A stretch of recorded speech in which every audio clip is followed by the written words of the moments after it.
Va nihoyat darsimizni ham boshlab oldik. Demak, dasturni o'rnatganimizdan keyin xuddi mana shunaqa holatda рабочий stolda chiqadi.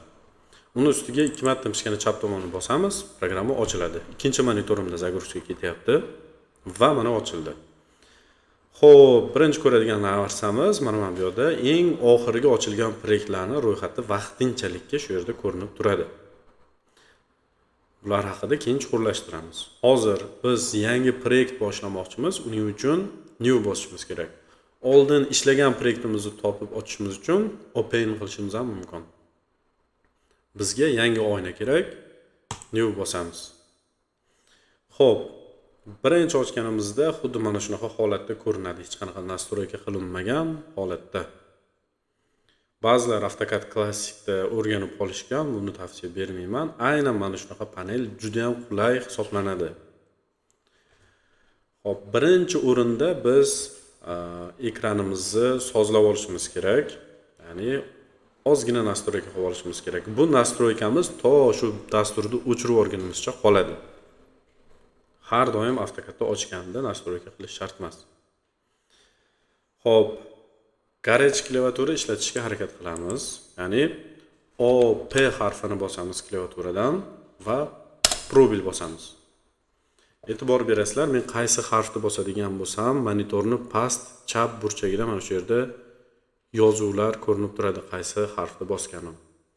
Va sizlarga qulay bo'lishi uchun boshida klaviaturani rasmidan ko'rsatib ketishga harakat qilaman. Ya'ni bu yerda ikki xil klaviaturani tayinlab qo'ydim. Notebook ishlatadiganlar va personal kompyuter ishlatadiganlar uchun. Ozgina farqi bor, u katta emas farqi. Xo'p, biz nimani bosdik? O, P, probil deganimiz mana bu. Bunda ham o'sha gap. O, P, probil. Boshida juda ham detalniy tushuntirib ketishga harakat qilaman, chunki siz agar noldan boshlayotgan bo'lsangiz, sizga ancha oson bo'ladi. Agar ozgincha tushunchangiz bo'lsa, ozgina zeriktirishimiz mumkin, lekin ancha foydali ma'lumotlar olasiz. Xo'p, OP probil bosganimizdan keyin xuddi shunaqa panel chiqdi. Bu yerda qanaqa sozlamalar bor? Display bo'limiga o'tamiz tepadan. Va bu yerda nastroykalar o'zi deyarli hammasi to'g'rilab qo'yilgan bo'ladi. Shunchaki biz o'zgartiradigan joylar mana bu. Buni 50% qilib qo'ysangiz bo'ladi. Ya'ni kursorimizda bunday plus turardi. Shuni kattaligi kattaroq bo'lsa, bizga ishlash juda ham qulay bo'lar ekan. Xo'p, keyingisi fonni rangini men oqartirib ishlashni yaxshi ko'raman. Sizga ham tavsiya beraman. Colors va mana bu yerda fon tanlangan holatda turibdi birinchida va uni rangi. Bu yerda kiramizda bizga oppoq rang emas, issiq rang kerak bo'ladi. Ko'zimizga zarari kamroq bo'lishi uchun. Select Colors ga kiramiz. Mana shunaqa panel chiqar ekan. Boya aytib o'tganimdek, bir marta nastroyka qilib qo'yasiz, doim qoladi shundoq. Xo'p, mishkamizni mana bu ikkinchi palitraga o'tib, mishkamizni chap tomonni bosib, qayerga olib borsak, o'sha joyda natijasini ko'rsatib turadi. Issiq ranglar mana sariq, qizil, issiq rang hisoblanadi. Tepaga olib borsangiz toza rang bo'ladi, bizga sal kirroq rang kerak.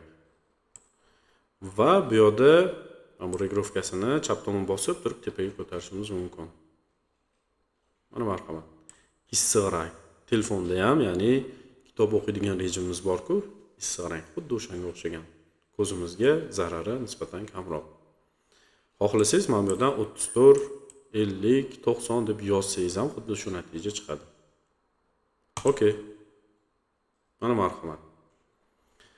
Agar apply qiladigan bo'lsak, uje mana fonimizning rangi o'zgardi.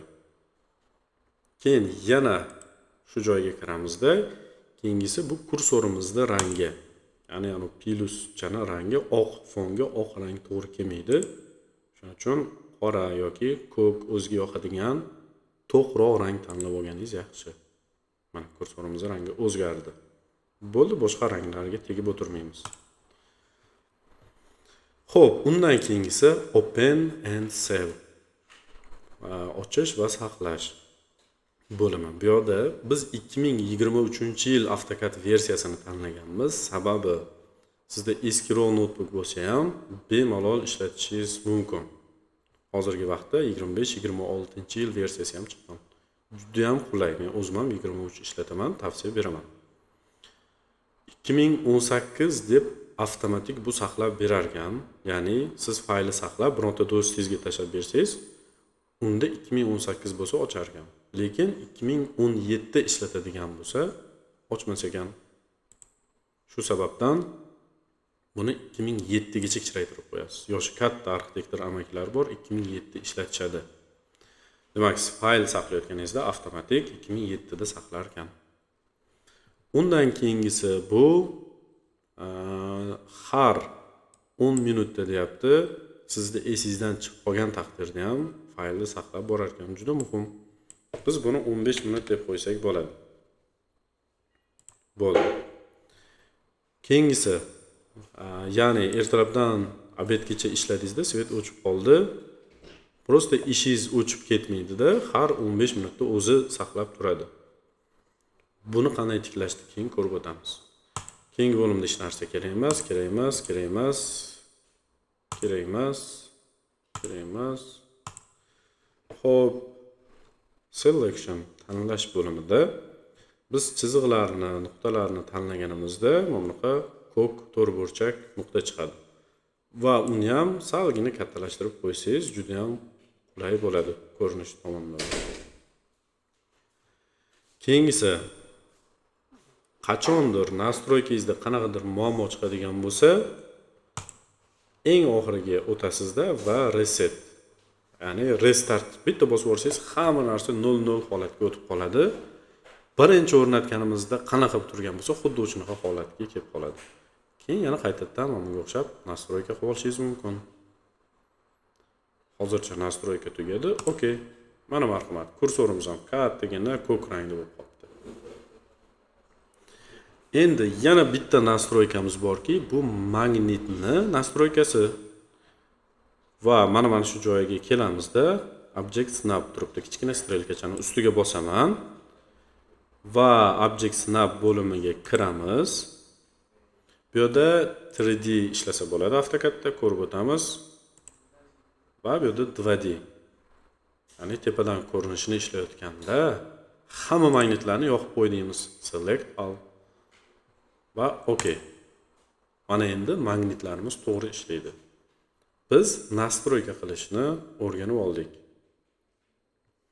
Ana endi komandalarni sekin o'rganishni boshlasak bo'lar ekan. Birinchi navbatda fondagi setkani o'chirishni o'rganamiz. Ya'ni F7 bosganimizda bizda fondagi setkamiz o'char ekan.